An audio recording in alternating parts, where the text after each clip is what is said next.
بالله ما ارحم منهم مغلالي واحد، يعني بقيه مغاليل ما يجوز مغللوا عندي نقلبها مغلاله ولا كيف؟ ما العمل؟ ما العمل يا مولاي؟ قل لي ما العمل؟ ما العمل؟ يا وزير الجيوش. نعم مولاي. كيف استعدادات الجيوش؟ الجيوش يعني ها وها. ها وها؟ كيف يعني ها وها؟ يعني ما يطمنش يا مولاي، يعني منهم نشبيع نحن بلقمه والسلام، والسلاح ما معانا الا دبابتين وثلاثه مدافع، واحد منهم حق رمضان. يما عادكم معتمدين على المدفع حق علي حمود لهذا الحين. الله اكبر عليكم. مش انت قلت لي يا وزير الجيوش انه معانا جيش نغزيب والعالم؟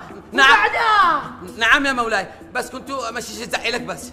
ما تزعلني، ما يجي تزعلني وزير الجيوش، ما يجي تزعلني. انا كيف اعمل بك الان؟ اقتلك انا يا رجال، راحت لك انا امك. روح صيح لي.